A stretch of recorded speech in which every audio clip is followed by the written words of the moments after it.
Hello everyone. Once again, welcome back to our online platform RNCC Nursing Online Coaching and Online Test Series.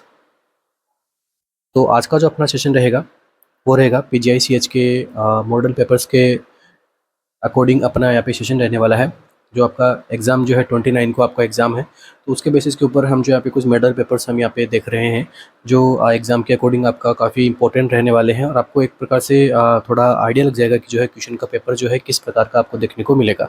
ठीक है, level क्या रहेगा वहाँ पे। ठीक है, तो मॉडरेट लेवल का paper, mild to moderate level का पेपर आपको क्वेश्चन पेपर आपको यहाँ पे देखने को मिलेगा। तो उसी के सराउंडिंग अपने यहाँ पे मॉडल पेपर के अंदर MCQ जो है हम यहाँ पे डिस्कस करने वाले हैं। ठीक है, तो कंप्लीट अपनी क्लासेज जो है नेक्स्ट कुछ डेज़ की आपके जो है PGI-CH के रिगार्डिंग आपको यहाँ पे एग्ज़ाम के रिगार्डिंग आपको यहाँ पे देखने को मिलेगी। तो शुरू करते हैं आज का अपना MCQ।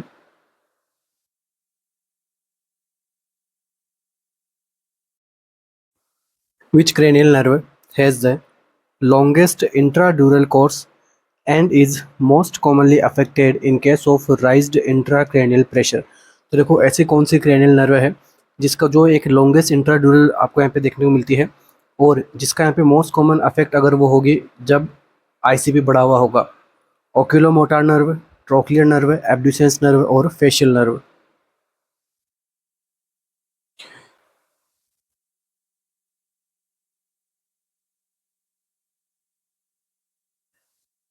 लॉन्गेस्ट इंट्राड्यूरल कोर्स में कौन सी नर्व आपको देखने को मिलेगी, साथ में वही नर्व जो है ICP जब इंक्रीज रहेगा तब अफेक्ट होगी। क्या आंसर अपना करेक्ट रहेगा?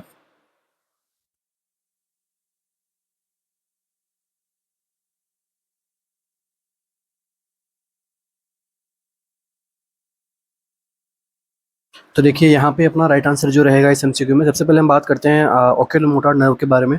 तो जो ओक्यूलोमोटर नर्व जो क्रेनियल नर्व है, जो नंबर अपना थर्ड जो है, तो ये जो नर्व आपको यहाँ पे देखने को मिलती है कौन सी ओक्यूलोमोटर नर्व है, ये कंट्रोल करती है किसको? एक्स्ट्रा ओक्यूलर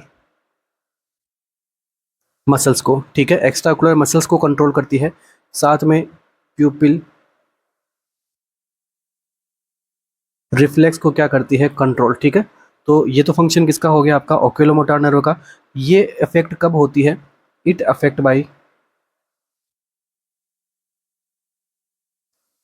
बाय एन्यूरिज्म और मिड ब्रेन लीजन की वजह से। ठीक है, तो ये एक कॉमन नर्व नहीं है जो ICP की वजह से अफेक्ट आपको देखने को मिलती है। सेकंड जो नर्व है यहाँ पे, ये कौन सी है? Trochlear nerve. तो ट्रोक्लियर नर्व आपको जो है क्रेनियल नंबर 4 होती है। ठीक है, तो ये जो है ट्रोक्लियर नर्व, ये जो है ट्रोक्लियर नर्व किसको यहाँ पे सप्लाई करती है? Dorsal and internal brain steam के पास में ये क्या करती है आपकी, जो हम कह सकते हैं कि ट्रेवल करती है, इमर्ज करती है वहाँ पे। ठीक है, और ये जो है बेसिकली हम जो है ICP बढ़ने की वजह से भी यहाँ पे जो है अफेक्ट नहीं होती है। ठीक है, साथ में ये जो है लॉन्गेस्ट इंट्राड्यूरल नर्व नहीं है। नेक्स्ट देखिए एब्डुसेंस नर्व। तो यहाँ पे अपना करेक्ट आंसर कौन सा रहेगा? ऑप्शन नंबर सी अपना राइट आंसर रहेगा। एब्डुसेंस नर्व अपना करेक्ट आंसर होगा। तो एब्डुसेंस नर्व कौन सी नर्व होती है? नंबर 6 जो आपकी एब्डुसेंस नर्व है, ये एक लॉन्गेस्ट इंट्राड्यूरल नर्व होती है। ठीक है, it is a longest intradural nerve. Next अगर हम बात करें तो ये कहाँ से कहाँ तक ट्रेवल करती है? इट ट्रेवल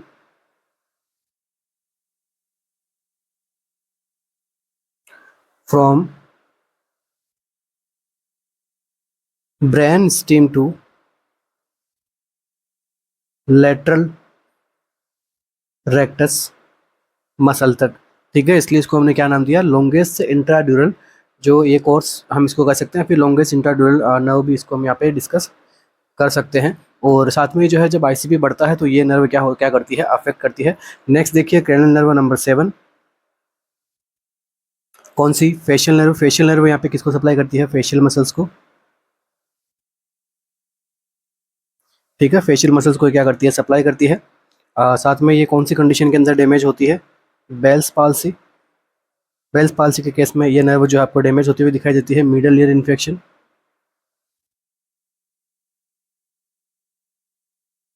यहाँ पर भी क्या रहती है, ये डैमेज रहती है। साथ में पैरोटिड ग्लैंड में अगर ट्यूमर होता है तब भी इस नर्व का क्या देखने को मिलता है, डैमेज देखने को मिलता है। बट आईसीपी इंक्रीज की वजह से एक ही नर्व है जो अफेक्ट होती है, वो है abducens nerve. Next MCQ,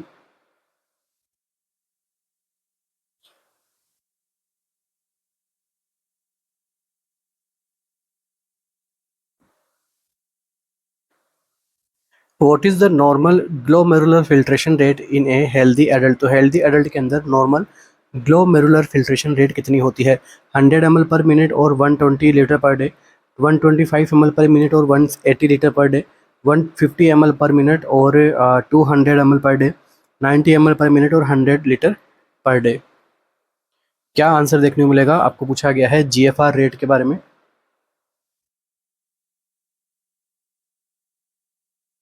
okay, glomerular filtration rate कह दो या फिर इसको जो है जीएफआर हम यहाँ पे डायरेक्टली लिख सकते हैं। आंसर जो है अपना क्या करेक्ट रहेगा? तो देखिए, सबसे पहले तो जीएफआर होता क्या है? It is a volume of plasma filtered bye kidney पर मिनट। ठीक है, तो किडनी पर मिनट जो है कितना वॉल्यूम ऑफ प्लाज्मा को फिल्टर करती है, इसे हम कहते हैं ग्लोमेरुलर फिल्ट्रेशन रेट। और ये जो एबिलिटी है, ठीक है, ये जो एबिलिटी है, इसके में अब इसमें आपको क्या समझते हैं कि भाई ब्लड को क्या करती है, फिल्टर करती है, जो भी वेस्ट प्रोडक्ट है उसको बाहर निकालती है। तो आपको पूछा गया है नॉर्मल जीएफआर कितना होता है, तो ये होता है 120 ml पर मिनट। ठीक है, अगर इसको हम अमाउंट में देखें कितने अमाउंट तक अभी डेली फिल्टर कर सकती है ये पर डे, तो 180 लीटर पर डे ये क्या कर सकती है, फिल्टर कर सकती है। राइट आंसर हमारा क्या रहेगा? Option number B is the correct answer. अब ये फिल्ट्रेशन कहाँ पे होता है? अगेन ग्लोमेरुलस में, ठीक है, जहाँ पर अल्ट्रा फिल्ट्रेशन आपको देखने को मिलता है। इस एमसीक्यू में अपना करेक्ट आंसर क्या रहेगा? ऑप्शन नंबर बी अपना यहाँ पे क्या रहेगा? करेक्ट आंसर रहेगा। एक चीज़ और ध्यान रखना, प्रोटीन्स जो है फिल्टर नहीं होते हैं यहाँ पे। ठीक है, जो है किडनी के अंदर जो बैरियर्स वगैरह होते हैं ग्लोमेरुलस के अंदर, जो प्रोटीन को फिल्टर नहीं होने देते हैं, इन बैरियर को हम क्या कहते हैं? देखो, एक बैरियर होता है चार्ज बैरियर, एक बैरियर होता है साइज बैरियर, लास्ट बैरियर होता है slit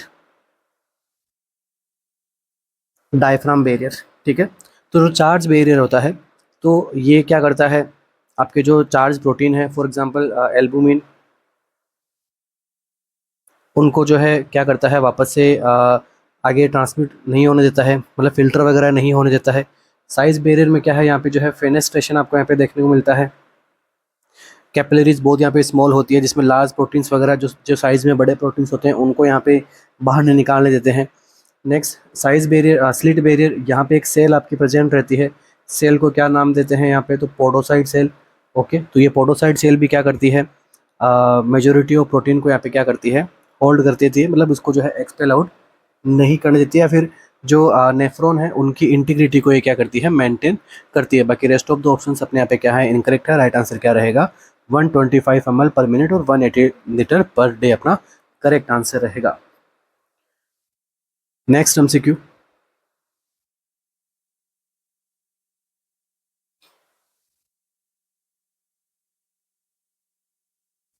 which brain area is responsible for initiating the respiratory rhythm by acting as a pacemaker for respiration। तो देखो, आपको पूछा गया है कि ब्रेन का ऐसा कौन सा एरिया है जो रेस्पॉन्सिबल है किसके लिए, रेस्पिरेटरी रिदम को इनिशिएट करने के लिए, और एक्ट करता है as a pacemaker for respiration.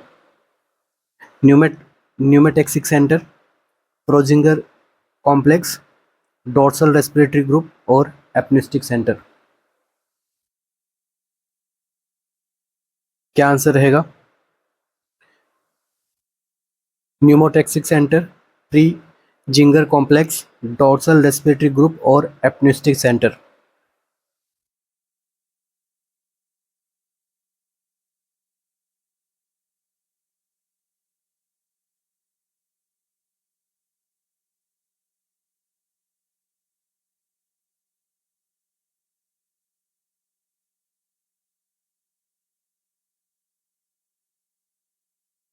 तो देखो सबसे पहले यहाँ पे हम डिस्कस करते हैं किसको, DRG को। DRG मतलब क्या हो गया, डोर्सल रेस्पिरेटरी ग्रुप को। ठीक है, अब देखो DRG जो है कहाँ पे लोकेट होता है, सबसे पहला MCQ बनता है यहाँ से, इसकी लोकेशन कहाँ होती है, तो ये रहता है आपका मेडुला में। नेक्स्ट ये क्या जनरेट करता है, जनरेट करता है रैंप सिग्नल्स को। ठीक है, अब रैंप सिग्नल्स क्या करते हैं, स्मूथ ग्रेजुअल राइज करवाते हैं किसके अंदर, टाइडल वॉल्यूम के अंदर ड्यूरिंग इंस्पिरेशन। ठीक है, तो ड्यूरिंग इंस्पिरेशन जो आपका टाइडल वॉल्यूम है उसके अंदर इंक्रीज, टाइडल वॉल्यूम को बढ़ाने के लिए कौन रेस्पॉन्सिबल है, DRG। यहाँ से समझ में आ गया, मतलब जो प्राइमरली क्वाइट ब्रीथिंग होती है उसके अंदर ये एक्टिवेट होता है। सेकंड हम यहाँ पे डिस्कस करते हैं एपनिस्टिक सेंटर को। तो जो एपनिस्टिक सेंटर होता है ये कहाँ पे लोकेटेड होता है, सबसे पहले तो लोकेट कहाँ पे होता है, तो लोअर पोन्स पे, लोअर पोन्स पे लोकेट होता है। नेक्स्ट फंक्शन क्या है इसका, कि ये तो क्या करता है, प्रोलॉन्ग करता है इसको, इंस्पिरेशन को। ठीक है, इंस्पिरेशन को प्रोलॉन्ग करने का ये काम करता है। अब इंस्पिरेशन को प्रोलॉन्ग कैसे करेगा, कि ये क्या करता है, DRG को सिग्नल प्रोवाइड करता है, एक्साइटेटरी सिग्नल प्रोवाइड करता है। तो एक्साइटेटरी सिग्नल से क्या होगा, रैंप यहाँ पे जो है जनरेट होगा, रैंप फिर जो है टाइडल वॉल्यूम को भी क्या करेगा, इंक्रीज करेगा। कैसे इंक्रीज होगी, वो प्रोलॉन्ग इंस्पिरेशन से। ठीक है, तो जब यहाँ पे ड्यूरेशन ऑफ इनहेलेशन क्या होता है, यहाँ पे बढ़ जाता है, जिससे टाइडल वॉल्यूम भी क्या रहेगी, बढ़ेगी। यहाँ तक समझ में आ गया। अब हम डिस्कस करते हैं किसको, न्यूमेटो में न्यूमोटेक्सिक सेंटर को।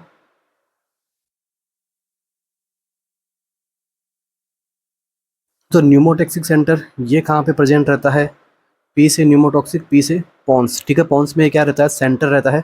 नेक्स्ट इसका क्या फंक्शन रहता है, ये क्या करता है सर, तो ये करता है, लिमिट करता है किसको, इंस्पिरेशन को।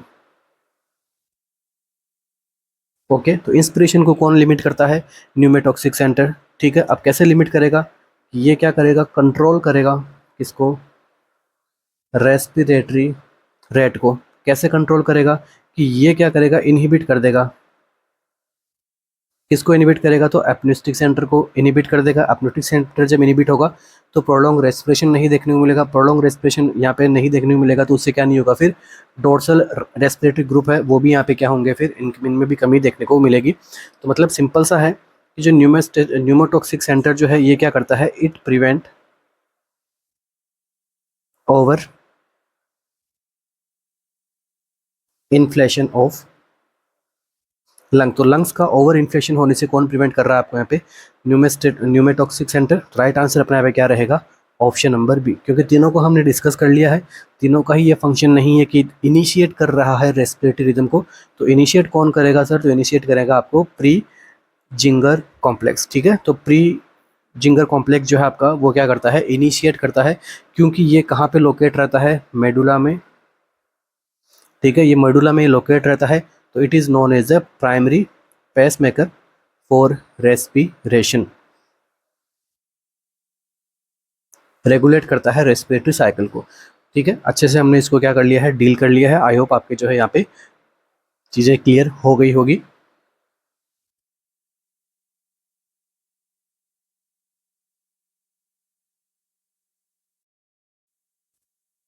इसी के साथ ही आगे बढ़ने से पहले आप सभी के लिए एक छोटी सी information, but very very important information है। तो आरएनसीसी की जो टीम की ओर से जो है, RNCC nursing coaching online test series की ओर से जो है क्या किया गया है, mega revision test series launch कर दी गई है फॉर द नॉट 8 एग्ज़ाम। ठीक है, तो इसके अंदर आपको जो है क्या मिलने वाला है, एकदम जो हाई यील्ड एमसीक्यूज है अपने यहाँ पे, वो आपको यहाँ पे देखने को मिलेंगे। ठीक है, और आपके जो मोस्ट ऑफ द जो टॉपिक है वो ये अकॉर्डिंग टू यहाँ पे एग्ज़ाम सिलेबस आपका ये टेस्ट सीरीज आपके यहाँ पे बनाई गई है। इसके अंदर जो टॉपिक के अंदर आपको जो है मोस्ट प्रोबेबल एमसीक्यूज जो एक तो जो रिपीट होते आए हैं उनको भी जो है यहाँ पे अच्छे से डील किया गया है, उनके फर्दर आगे और एमसीक्यूज बनाए गए हैं। ठीक है, जो हमारी ओर से एक बेस्ट एमसीक्यूज बन सकते हैं आपके अपकमिंग एग्जाम में नॉट सेट 8 में। अब क्या है इस टेस्ट सीरीज़ के अंदर, उसके बारे में एक बार मैं आपको छोटा सा एक यहाँ पे ओवरव्यू बता देता हूँ। तो ये जो टेस्ट सीरीज़ है वो है NORCET 8 pre exam special daily test series, ठीक है। तो इसके अंदर आपको क्या देखने को मिलेगा, एक टेस्ट आपको जो है मॉर्निंग में देखने को मिलेगा, ओके, जो 6 AM पे आपको यहाँ पे देखने को मिलेगा। एक टेस्ट आपको आफ्टरनून में देखने को मिलेगा 2 PM पे। एक टेस्ट आपको देखने को मिलेगा नाइट में, ठीक है। तो दिन में आपको जो है टोटल 3 टेस्ट आपको यहाँ पे सोल्व आउट करने को मिलेंगे। तो फर्स्ट मॉर्निंग और जो आफ्टरनून का जो आपको टेस्ट मिलेगा वो मिलेगा अकॉर्डिंग टू टॉपिक और सिस्टम वाइज, ठीक है। इसी के साथ ही डेली आपको जो नाइट में आपको जो टेस्ट मिलने वाला है वो रहेगा आपका प्री नोट सेट जो 8 है उसके एग्ज़ाम सिलेबस के अकॉर्डिंग आपको यहाँ पे टेस्ट देखने को मिलेगा। तो आपकी जो प्रिपरेशन है वो एग्ज़ाम से पहले कंप्लीट सिलेबस की आपके यहाँ पे प्रिपरेशन हो जाएगी with best MCQ with best explanation, ठीक है। तो ये आपके लिए एक गोल्डन अपॉर्चुनिटी अपनी यहाँ पे हो सकती है, ठीक है। आप ज़रूर अपनी अपनी जो यहाँ पे जो भी आपकी क्वेरीज है वो आप हमारे सपोर्टिव नंबर पे कॉल और मैसेज कर सकते हैं। हमारा सपोर्टिव नंबर आपको यहाँ पे नीचे मैंशनड है 9588867774। टोटल इसके अंदर कितने टेस्ट आपको मिलेंगे, टोटल इसके अंदर आपको 132 टेस्ट आपको यहाँ पे मिलने वाले हैं, जिसके अंदर से 74 आपको क्या मिलेंगे, सब्जेक्ट के टेस्ट मिलने वाले हैं। Subject and topic based test कितने हैं, 74, और 58 जो है नोट सेट प्री के आपको यहाँ पे टेस्ट मिलने वाले हैं according to exam syllabus, okay. सारे के सारे एमसीक्यूज हाई यील्ड एमसीक्यूज अपने यहाँ पे रहने वाले हैं, जो कि आपको एग्जाम को टारगेट करने के लिए काफ़ी अच्छा आपके लिए एक माध्यम बन सकता है, ठीक है। साथ में आपकी नेगेटिव मार्किंग को भी ये काफ़ी अच्छे से कंट्रोल करने की एक कोशिश रहेगी आप सबकी। आपका मोटिवेशन यहाँ पे बूस्टअप होगा।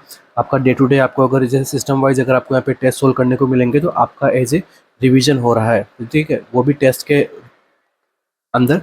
तो उससे आप क्या कर सकते हो, आपको आइडिया हो जाएगा कि हाँ मेरा अभी कौन सा सिस्टम वीक है, कौन सा कहाँ पे मैं और अच्छा कर सकता हूँ, ठीक है। आपकी क्या चीज़ स्ट्रॉन्ग है जहाँ पे मैं नेगेटिव मार्किंग एकदम कम कर सकता हूँ, या फिर मतलब इसके बारे में सेल्फ जो आप यहाँ पे आइडेंटिफिकेशन कर सकते हो कि हाँ मैं कहाँ पे वीक हूँ और कहाँ पे स्ट्रॉन्ग हूँ, ठीक है। तो ये छोटी सी इन्फॉर्मेशन थी अपने टेस्ट सीरीज़ के रिगार्डिंग। चलिए आगे बढ़ते हैं अपने सेशन पे।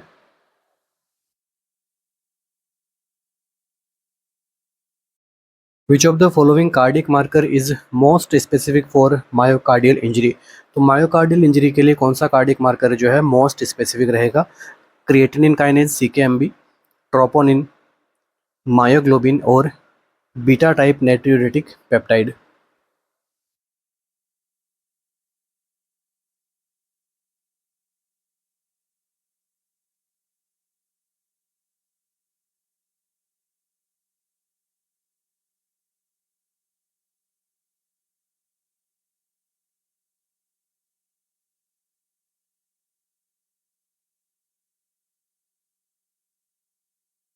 तो देखिए यहाँ पे अपना करेक्ट आंसर जो रहेगा वह क्या रहेगा, ट्रोपोनिन, ठीक है। सबसे इजी एमसीक्यू अपना ये।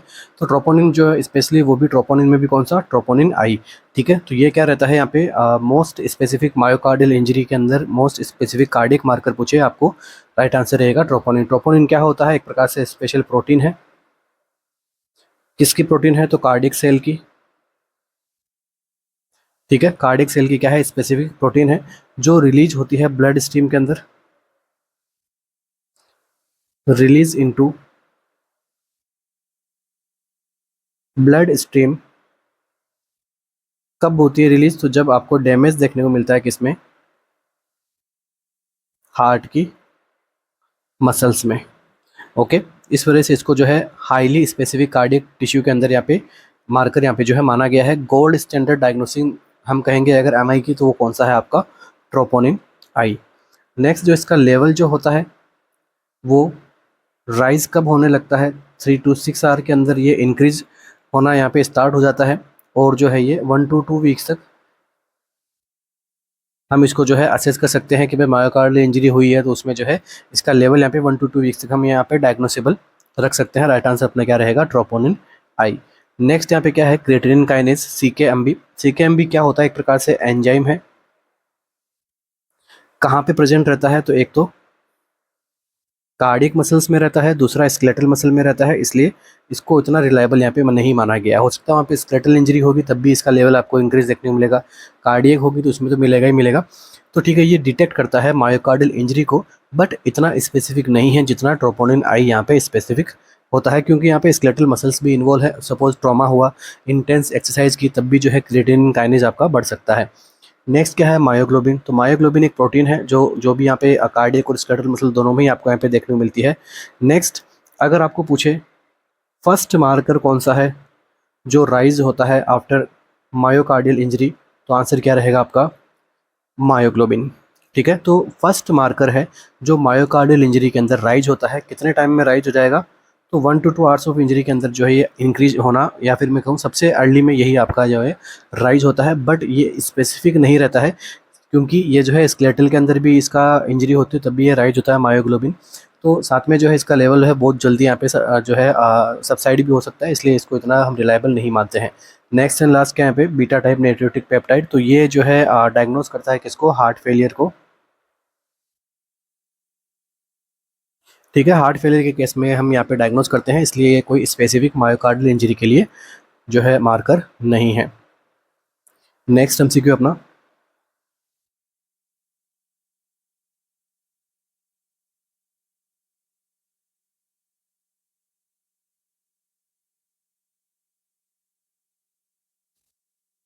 a nurse is performing the 3 accuracy check before administering an oral liquid medication to a patient. When will the nurse perform the second accuracy check? देखो जब हम मेडिकेशन प्रोवाइड करते हैं तो उसमें यहाँ पे नर्स ने क्या परफॉर्म किया है कि 3 एक्यूरेसी चेक किया है before administering oral liquid medication. अब आपसे पूछा गया है when will the nurse perform the second accuracy check, मतलब सेकंड एक्यूरेसी चेक कब परफॉर्म करेगी, at the patient's bed side, before going to the patient room, when checking the medication order, when selecting medication from the unit dose drawer। क्या रहेगा अपना correct answer, तो medication related error को prevention के लिए ये step काम में लिया जाता है। मेडिकेशन रिलेटेड एरर को क्या करना है, प्रिवेंट करना होता है, तो इन स्टेप्स को यहाँ पे काम में लिया जाता है। तो टोटल जो है 3 चेक करने होते हैं, रिकमेंडेड हैं 3 चेक्स। तो कब कब करने हैं, देखो फर्स्ट अगर चेक की हम बात करें तो जब करना है जब ये क्या हो, कॉन्टेक्ट विथ द मेडिकेशन। कब करना होता है, जब हमारा मेडिकेशन से कांटेक्ट में आता है, मतलब जब नर्स सबसे पहले मेडिकेशन को पिक करती है, ठीक है, या फिर फर्स्ट कांटेक्ट रहता है मेडिकेशन से, उस टाइम पे ड्रग को या मेडिकेशन को क्या करना होता है, चेक करना होता है। सेकंड चेक कब करना है, before going to the patient room. Patient room में जाने से पहले क्या करना है, इसको सेकंड चेक करना है, और मेडिकेशन को लोड करने से पहले इसको यहाँ पे चेक करते हैं सेकंड चेक। नेक्स्ट देखिए थर्ड चेक आपको कब करना होता है, at the patient bed side, before administering the medication to patient.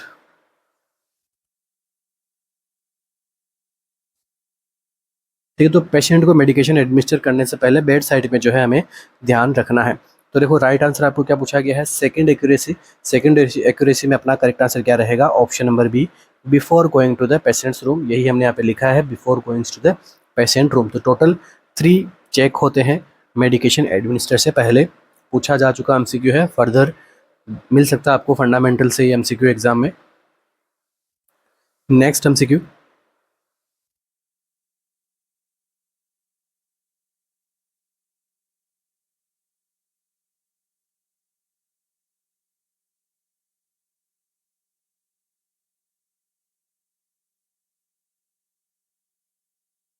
solution used inside the OT for performing the surgical hand rubbing. तो सर्जिकल हैंड रबिंग के लिए कौन सा सॉल्यूशन यूज में लिया जाता है ओटी में, 0.5% chlorhexidine gluconate, 70% isopropyl alcohol solution, Betadine solution 7.5%, 4% chlorhexidine gluconate, या फिर ऑल ऑफ द अबव। क्या आंसर हमारा यहाँ पे रहेगा, कौन सा जो है सॉल्यूशन हमें यहाँ पे ओटी में यूज में लेते हैं सर्जिकल हैंड रबिंग के केस में।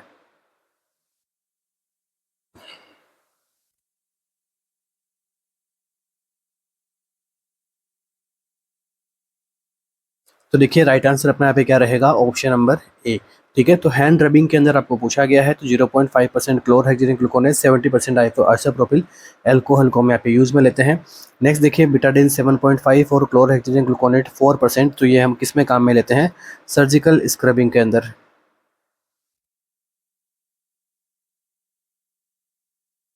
ओके, तो 2 एमसीक्यू अपने यहाँ से प्रिपेयर हो रहे हैं। Next MCQ,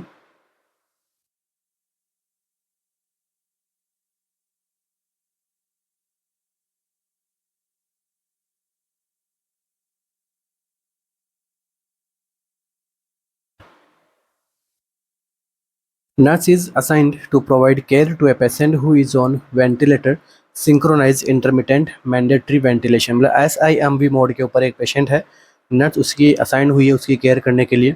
C is well aware that her patient is at risk for developing which type of hospital acquired infection. साथ में ही नर्स अवेयर है कि उसके पेशेंट को कौन से हॉस्पिटल एक्वायर्ड इन्फेक्शन की रिस्क डेवलप हो सकती है। अपर रेस्पिरेटरी ट्रैक्ट इन्फेक्शन की, वेंटिलेटर एसोसिएटेड न्यूमोनिया की, वेंटिलेटर एसोसिएटेड इन्फेक्शन की, या फिर एक्यूट रेस्पिरेटरी इन्फेक्शन के बारे में क्या आंसर रहेगा?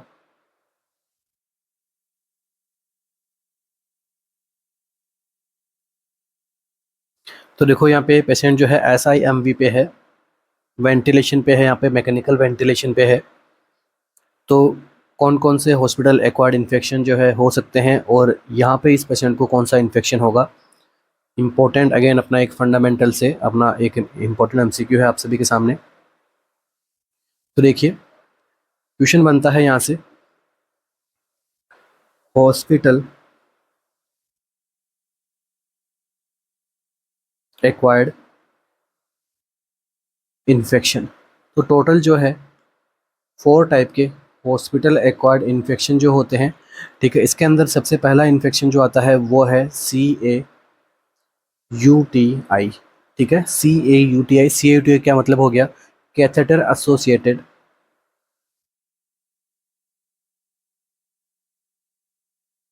Catheter associated urinary tract infection. Urinary tract infection कौन से पेशेंट में जिनको जो है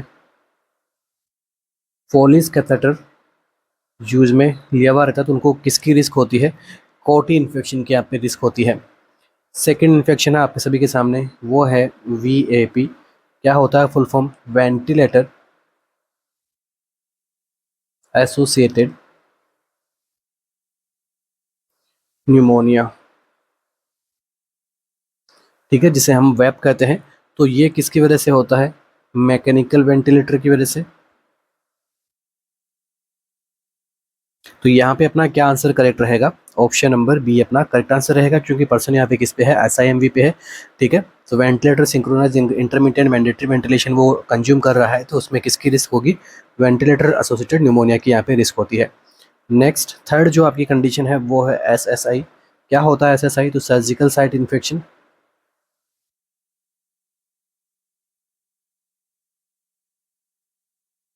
ओके, एंड फोर्थ वन जो है आपका वो है क्लास बी, CLABSI, ठीक है, क्लैप्सी। तो इसका मीनिंग क्या हो गया? Central line associated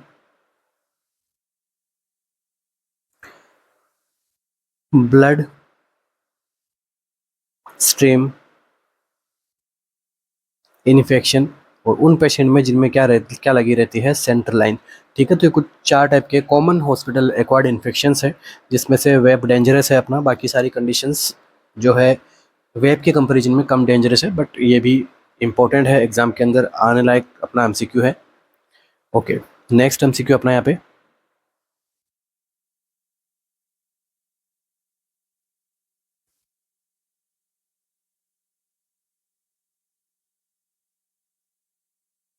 name the blood-borne pathogen that the healthcare personnel are most commonly exposed due to needle stick injury। तो ऐसा कौन सा ब्लड बोर्न पैथोजन है जिसके अंदर हेल्थ केयर पर्सनल जो है मोस्ट कॉमनली एक्सपोज्ड होते हैं नीडल स्टिक इंजरी से? Hepatitis B and C, hepatitis B, C, HIV and HIV। तो देखो ये तो इजी एमसीक्यू है एकदम अपना। राइट आंसर क्या रहेगा यहाँ पे? ऑप्शन नंबर सी अपना यहाँ पे करेक्ट आंसर रहेगा, क्योंकि सारे के सारे तीनों ही ऑप्शंस जो है आपको ब्लड बोन और नीडल स्टिक इंजरी के अंदर आपको कंडीशन में ये पैथोजेंस से होने वाली डिजीज़ आपको यहाँ पे बताई गई ऑप्शंस के अंदर, जो आपको देखने को मिल सकती है। नेक्स्ट एमसीक्यू,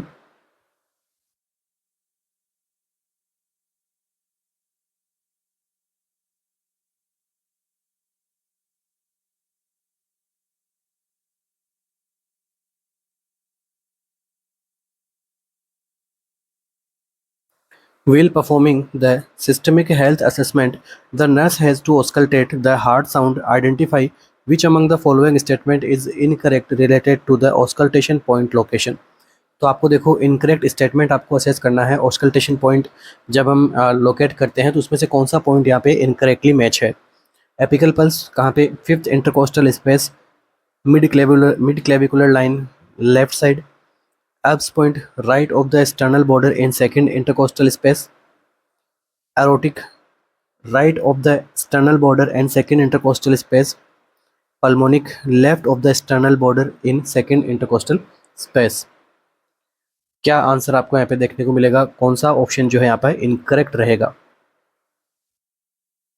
एपिकल पल्स का लोकेशन आपको इनकरेक्ट बताया गया है, एब्स पॉइंट का लोकेशन आपको इनकरेक्ट बताया गया है, या फिर एओर्टिक का या फिर पल्मोनिक का।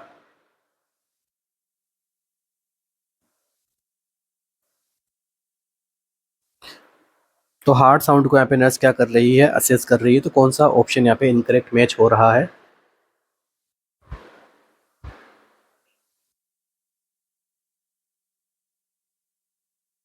तो देखिए यहाँ पे अपना करेक्ट आंसर क्या रहेगा, ऑप्शन नंबर बी, ये क्या है, एक इनकरेक्ट स्टेटमेंट है।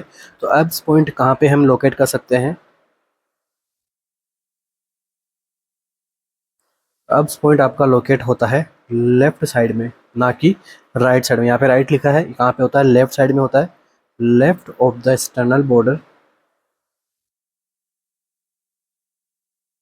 In third intercostal space. ठीक है, अब पॉइंट अपना पे करेक्ट आंसर रहेगा। इसके बाद में बाकी के ऑप्शंस आपके यहाँ पे सारे के सारे क्या है, करेक्ट ऑप्शंस हैं यहाँ पे। ठीक है, चलिए नेक्स्ट एमसीक्यू अपना।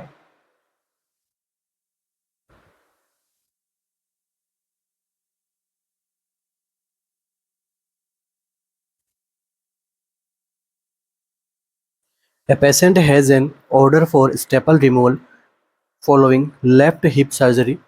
What is the nurse's first action before removing the staples? तो देखो एक पेशेंट है जिसको ऑर्डर यहाँ पे किया गया है स्टेपल रिमूवल के लिए, लेफ्ट हिप सर्जरी हुई थी उसमें। What is the nurse's first action before removing staples? अब स्टेपल्स को रिमूव करने से पहले नर्स का फर्स्ट एक्शन क्या रहेगा। Inspect the site for sign of infection, confirm the number of staple placed during surgery from the perioperative note, moisten the site with normal saline, clean the site using hydrogen peroxide। क्या answer रहेगा अपना।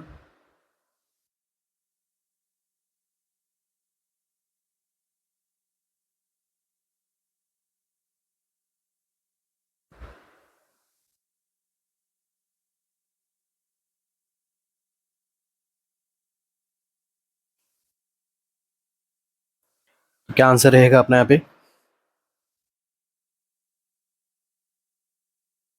तो देखिए staples हैं यहाँ पे, staples को generally हम यहाँ पे कौन सा ऑप्शन करेक्ट मानेंगे, ऑप्शन नंबर बी अपना राइट आंसर रहेगा। Confirm the number of staple placing during surgery from the operative side note. ठीक है, तो ऑपरेटिव जो नोट्स होते हैं, पोस्ट ऑप नोट्स होते हैं, वहाँ पे मेंशन करने चाहिए कि इतनी स्टेपल्स जो है हमने यहाँ पे लगाई है। जनरली मेंशन होता है नहीं होता है, वो शायद तक नहीं होता होगा, क्योंकि वो तो मल्टीपल स्टेपल्स लगती है, तो उनको यहाँ पे पोस्ट ऑप में जो है काउंट में भी किया जाए बट नहीं किया जाए, बट उनको काउंट करना चाहिए हमें, और जो है कंफर्म करना है ऑपरेटिव नोट से कि कितनी स्टेपल्स लगाई गई है। ठीक है, तो ऐसा नहीं कि भाई वहाँ पे कोई स्टेपल रह जाए तो फिर वो फर्दर कॉम्प्लिकेशन क्रिएट करेगी, क्योंकि स्टेपल्स तो वो तो डिजोल्व होगी नहीं। ठीक है, वो तो एक तरीके से मेटल है, इसलिए कंफर्म करना हमें ज़रूरी है। Inspect the site sign of the infection, तो ये जो है कौन करेगा, ये जो कौन करेगा, ये करेंगे डॉक्टर्स। ठीक है, और डॉक्टर से पहले जो है नर्स भी यहाँ पे जो है असेस कर सकती है, बट प्रायोरिटी वाइज अगर हम देखें इस एमसीक्यू के अंदर तो राइट आंसर क्या रहेगा, ऑपरेटिव नोट से कंफर्म करना है कितनी है, फिर बाद में जाओगे आप पेशेंट के पास में कि हाँ इतनी हमें स्टेपल्स यहाँ से रिमूव करनी है।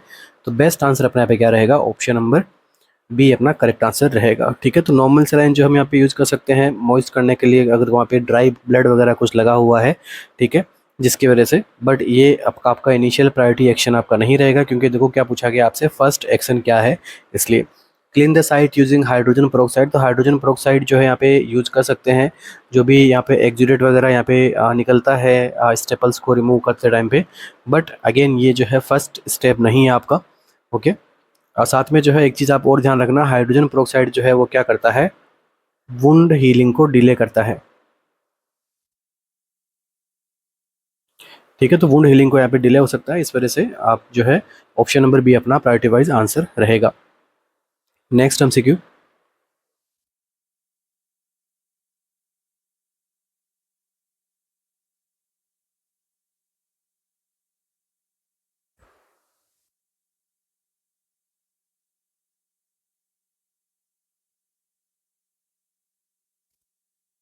A patient has an arterial line for direct blood pressure monitoring.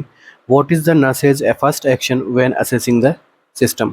तो एक पेशेंट जो है उसमें यहाँ पे क्या लगा हुआ है, आर्टरी लाइन लगी हुई है डायरेक्ट ब्लड प्रेशर मॉनिटरिंग के लिए। तो फर्स्ट नर्सिंग एक्शन यहाँ पे क्या रहेगा, जब यहाँ से असेसमेंट किया जा रहा है सिस्टम का, तब confirm that the transducer is position at the phlebostatic axis, zero the monitoring system, flush the system with normal saline, administer a bolus of normal saline through the line। तो कौन सा option आपका यहाँ के correct statement रहेगा और first action आपका यहाँ पे क्या रहना चाहिए?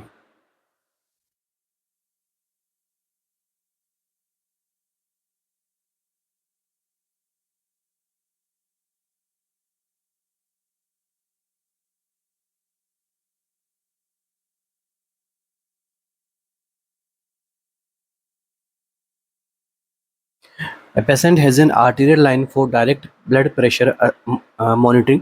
तो देखो सबसे पहले अपना यहाँ पे करेक्ट स्टेटमेंट जो है, करेक्ट एक्शन जो है आपका क्या रहेगा, ऑप्शन नंबर ए। कंफर्म करना है हमें कि जो ट्रांसड्यूसर है वो प्रॉपर पोजीशन पे, और पोजीशन कौन सी होती है, फ्लेबोस्टेटिस एक्सिस की पोजीशन है। ठीक है, तो fourth intercostal space mid chest level, fourth intercostal space mid chest level पे आपका क्या रहता है, फ्लेबोस्टेसिस एक्सिस रहता है। ठीक है, तो इसको इंश्योर करना है कि ये प्रॉपर जगह पे है कि नहीं है।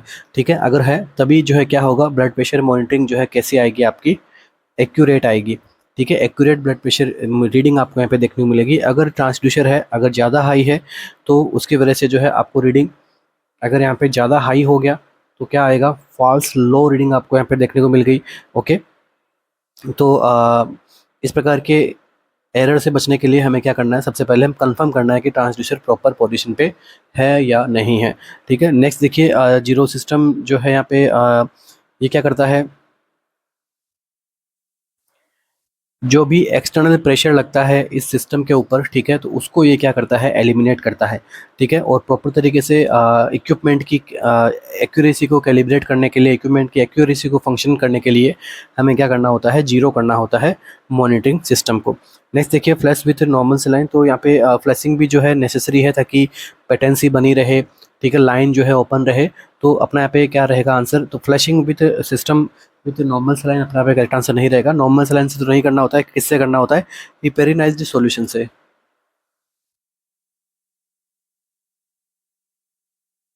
ठीक है, तो हिपेरिनाइज्ड सॉल्यूशन से हमें क्या करना होता है, इसको फ्लश करना होता है। बट फ्लशिंग भी अपनी प्रायोरिटी नहीं है, फर्स्ट प्रायोरिटी अपनी क्या रहेगी, हमेशा एक्यूरेट पोजीशन पे यहाँ पे जरूरी है। नेक्स्ट देखिए, administer bolus of normal line through the line. Artery line में हम बोलस देते ही नहीं है, ये तो केवल ब्लड सैंपलिंग के लिए होती है, फ्लूइड इन्फ्यूजन के लिए नहीं होती है। तो कभी भी आर्टरी लाइन को जो है आपको फ्लूइड इन्फ्यूजन के लिए नहीं काम में लेना है, only use for blood sampling.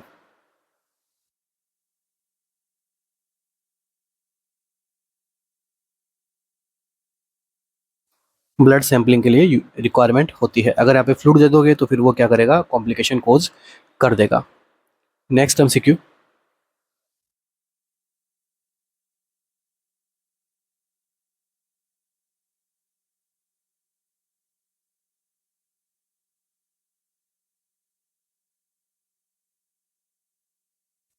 A patient experiencing expiratory distress in intubated by physician. एक पेशेंट जो है वो क्या एक्सपीरियंस कर रहा है, रेस्पिरेटरी डिस्ट्रेस को, जो कि एक इंट्यूबेट किया गया है फिजिशियन के द्वारा। विच assessment by the nurse most reliably indicate that the intubation is successful. तो ऐसा कौन सा असेसमेंट जो है नर्स करेगी जो एक मोस्ट रिलायबली रहेगा, जिसमें ये इंडिकेट होगा कि हाँ इंट्यूबेशन जो है सक्सेसफुल हो गया है। Reduction of anxiety, decrease the blood pressure, increase in heart rate, presence of bilateral sound. तो कौन सा ऑप्शन अपने यहाँ पे करेक्ट रहेगा, जिससे ये आपको पता लग रहा है कि इंट्यूबेशन जो है सक्सेसफुली यहाँ पे हो गया है?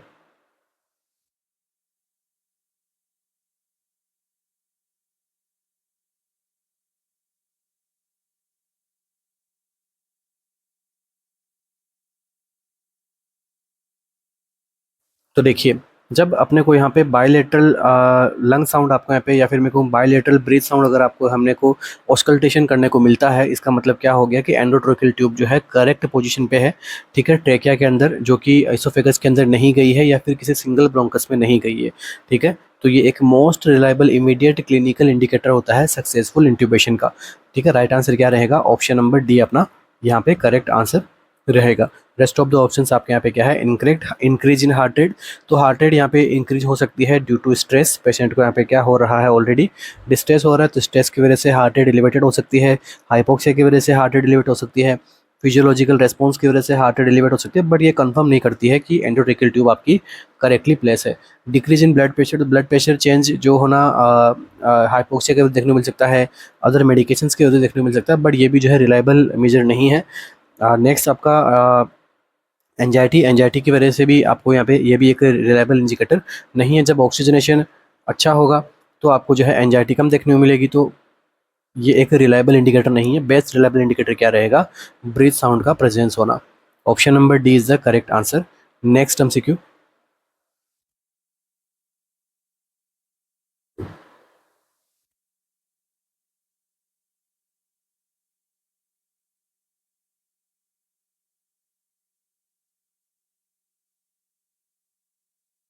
When assessing a patient with a chest tube and an attached drainage system, which finding indicate a complication? जब हम एक पेशेंट को असेस कर रहे हैं जिसमें क्या है, चेस्ट ट्यूब अटैच्ड है और साथ में जो है वो ड्रेनेज सिस्टम से अटैचमेंट है chest tube, which finding indicate complication, तो कौन सी फाइंडिंग ऐसी है जो इंडिकेट करती है कॉम्प्लिकेशन को? क्या आंसर आपको यहाँ पे देखने को मिलेगा? Continuous bubbling in the solution control in the suction control chamber, slow fluid in the drainage chamber, yellow fluid in the drainage chamber, suction turned off, vigorous bubbling in the water seal chamber। कौन सा option आपका यहाँ पे correct रहेगा?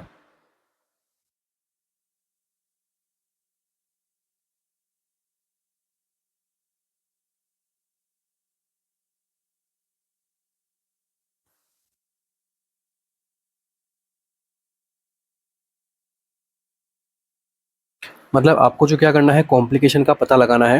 Right answer क्या रहेगा? देखिए, correct answer हमारा यहाँ पे रहेगा ऑप्शन नंबर डी अपना करेक्ट आंसर रहेगा। Vigorous bubbling in the water seal chamber correct answer रहेगा। देखो, जब विगरस बबलिंग आपको देखने को मिलती है वाटर सील चैम्बर में, ये क्या इंडिकेट करती है? इट इंडिकेट एयर लीकेज, ठीक है। किसको इंडिकेट करती है? ये एयर लीकेज को इंडिकेट करती है सिस्टम के अंदर, जिसकी वजह से लंग्स को यहाँ पे जो है प्रॉपर एक्सपांड होने में प्रॉब्लम होगी, या फिर मैं कहूँ इट प्रिवेंट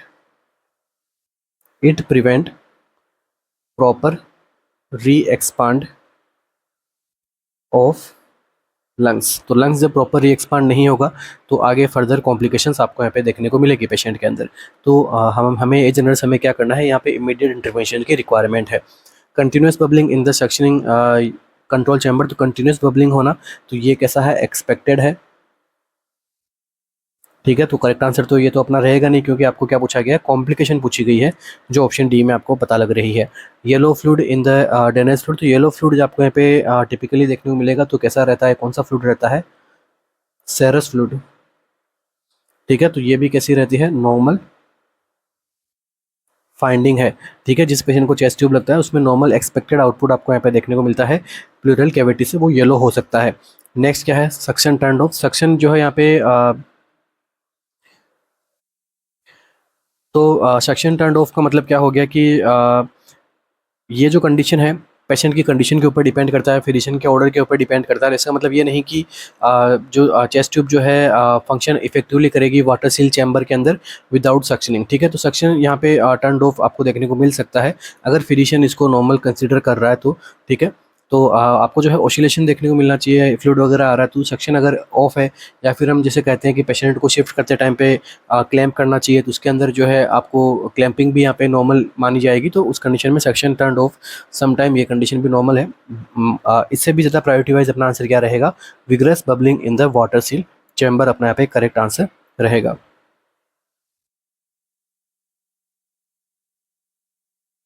क्योंकि आपको पता है कि जो चेस्ट ट्यूब जो हम डालते हैं तो वो वाटर सील चैम्बर के अंदर ज़्यादा अच्छे से काम करती है, ना कि सक्शन के ऊपर। तो सक्शन जो है हम बंद रख सकते हैं, but water seal chamber important है, वो रहना चाहिए हमें। वाटर सील चैम्बर रिक्वायर्ड है। बट ये जो कॉम्प्लिकेशन आपको किस में दिख रहा है, ऑप्शन नंबर डी में आपको जो है कॉम्प्लिकेशन समझ आ रहा है। Next MCQ,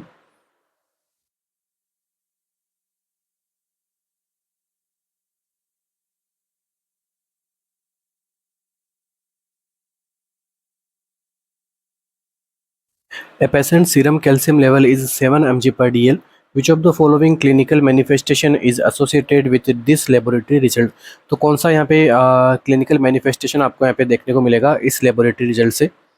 abdominal cramping, reduce deep tendon reflex and dysrhythmias, lethargy and muscle weakness, numbness and tingling in the extremities.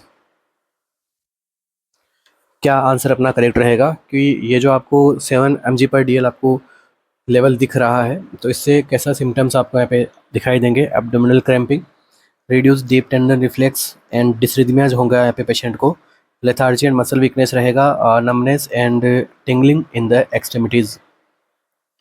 तो एक तो कंडीशन आपको यहाँ पे क्लियरली समझ में आ गई होगी कि क्या हो रहा है पेशेंट को, हाइपोकैल्सीमिया की कंडीशन है।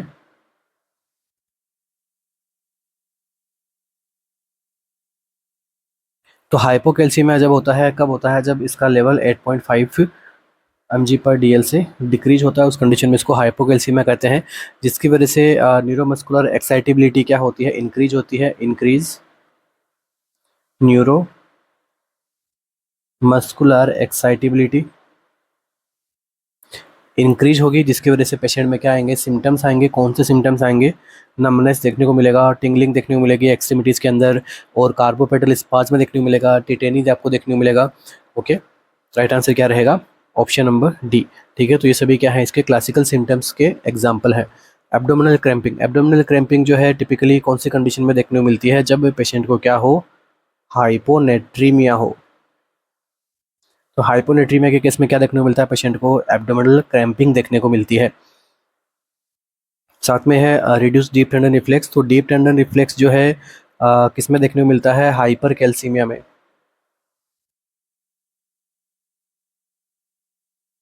ठीक है, हाइपर कैल्सीमिया में आपको देखने को मिलेगा जब इसका लेवल 10.5 mg/dl से ज़्यादा होगा, उस कंडीशन में देखने को मिलेगा। तो ये भी आपको यहाँ पे नहीं मिलेगा, क्योंकि यहाँ पे तो क्या हो रहा है? हाइपोकैल्सीमिया हो रहा है।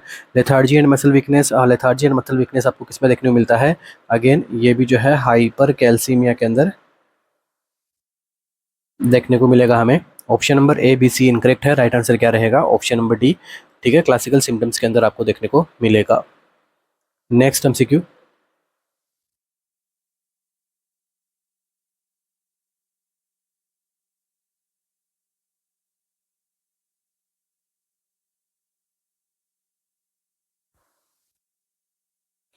The nurse plan care for a client receiving electroconvulsive treatment.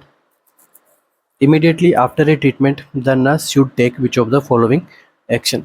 तो immediately after treatment नर्स यहाँ पे कौन सा following action यूज़ में लेगी? ECT के बाद में कौन सा following action जो है नर्स immediately यूज़ में लेगी?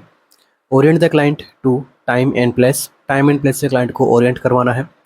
Talk about event prior to the client's hospitalization. Restrict fluid intake and encourage the client to ambulate. Initiate comfort measure to relieve vertigo. क्या आंसर अपने यहाँ पे रहेगा? यहाँ पे ईसीटी होने के बाद में कौन सा इमीडिएटली एक्शन लेना होगा नर्स को?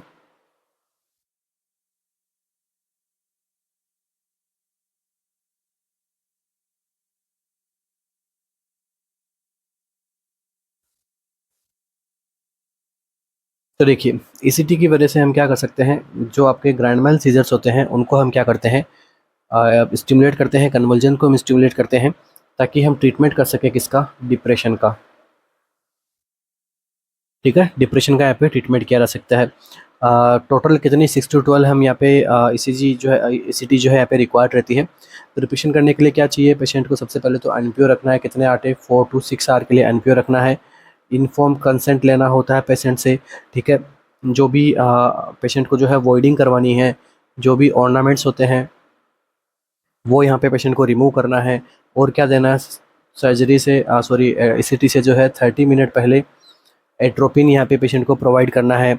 एट्रोपिन देने से क्या होगा, रिड्यूस होंगे बॉडी के क्या सिक्रेशंस वगैरह, एस्पिरेशन नहीं होगा, ठीक है। इसके अलावा और हम क्या देंगे, शॉर्ट एक्टिंग एनेस्थीसिया हम दे सकते हैं, थियोपेंटल सोडियम दे सकते हैं मसल रिलैक्सेंट के रूप में, ठीक है। तो ऑक्सीजन थेरेपी हम प्रोवाइड कर सकते हैं, सक्शन यहाँ पे हमें अवेलेबल रखना है, रेडी रखना है। तो ये सब चीज़ें हो गई प्रायर टू द प्रोसीजर, ठीक है। आफ्टर कन्वर्जेंस आपको यहाँ पे आफ्टर कन्वर्जेंस पेशेंट में क्या देखने को मिलता है, कन्फ्यूजन देखने को मिलती है, एंड और यहाँ पे क्या देखने को मिल सकता है, मेमोरी लॉस, ठीक है। आफ्टर यहाँ पे प्रोसीजर क्या होता है, कन्फ्यूजन हो सकता है, मेमोरी लॉस हो सकती है, जिसके लिए हमें क्या करना होगा, पेशेंट को ओरिएंट करना होगा टाइम एंड प्लेस के बारे में। वाइटल साइंसेस करने हैं, टाइम प्लेस एंड पर्सन के लिए हमें उस पेशेंट को जो है ओरिएंट करना है। Short term memory loss as a side effect यहाँ पे देखने को मिलता है। मेमोरी लॉस भी कौन सी, शॉर्ट टर्म साइड इफेक्ट की तरह आपको यहाँ पे देखने को मिल सकता है। उस क्लाइंट को बताना है कि यहाँ पे जो है लॉन्ग टर्म मेमोरी जो है अफेक्ट नहीं होती है। नेक्स्ट एमसीक्यू, बाकी सारे ऑप्शन यहाँ पे डिस्ट्रैक्टर्स है, इमीडिएटली का पूछा है आपसे, right answer option number A is the correct answer. Next MCQ,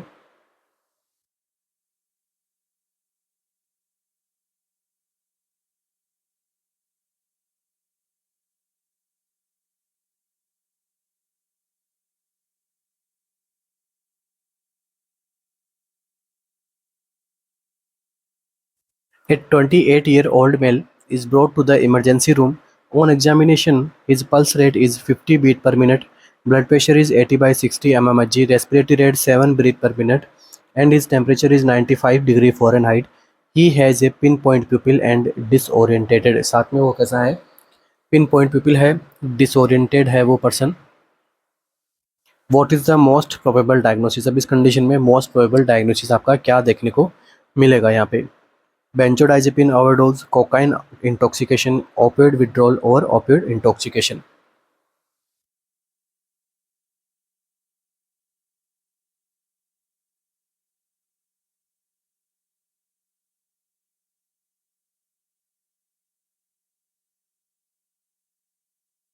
क्या रहेगा अपना यहाँ पे करेक्ट आंसर?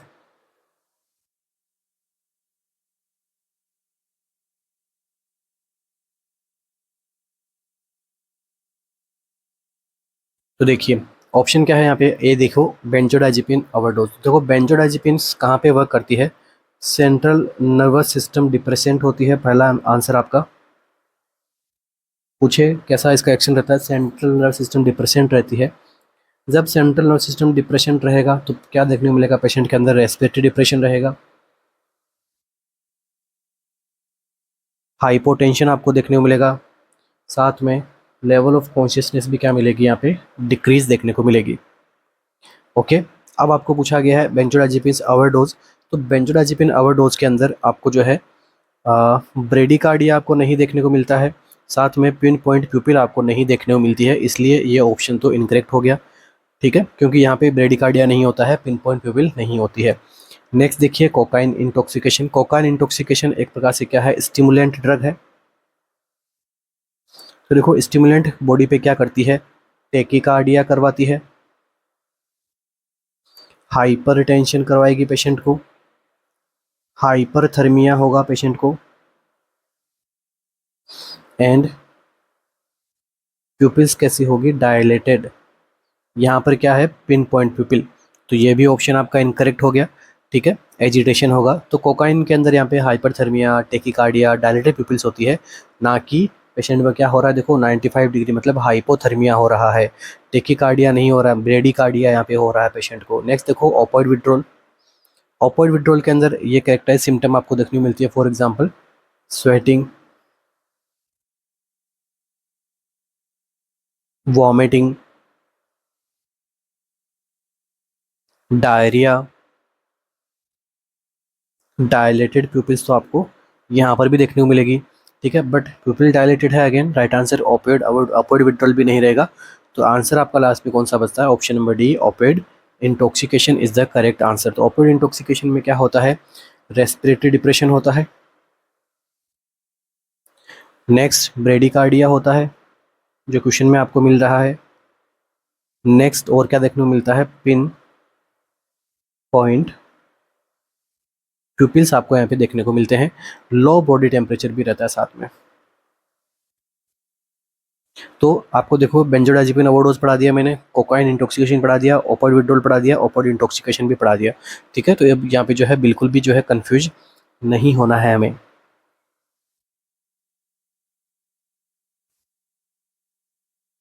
Next MCQ.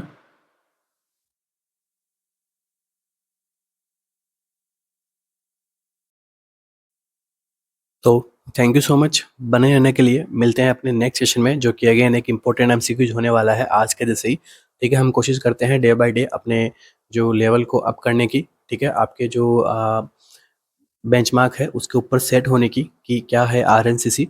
ठीक है, तो डे बाय डे हम जो है इम्प्रूव करते रहेंगे, आपको भी जो है इम्प्रूव करवाते रहेंगे। ठीक है, इसके अलावा अपकमिंग एग्जाम्स के लिए आप सबको प्रिपेयर होना है। अपनी टेस्ट सीरीज वगैरह सब इन सब यहाँ पे अवेलेबल है आरएनसीसी के ऑफिशियल ऐप पे। यहाँ पे आपको जो अपने सपोर्टिव नंबर्स वगैरह जो आपको दे रहे होंगे उसके ऊपर आप कॉल और मैसेज करके इन टेस्ट सीरीज के रिगार्डिंग, आपके लाइव क्रैश कोर्स के रिगार्डिंग या फिर लाइव बैच के रिगार्डिंग, ठीक है, इन सब के लिए आप जो है इन्फॉर्मेशन आप प्राप्त कर सकते हो।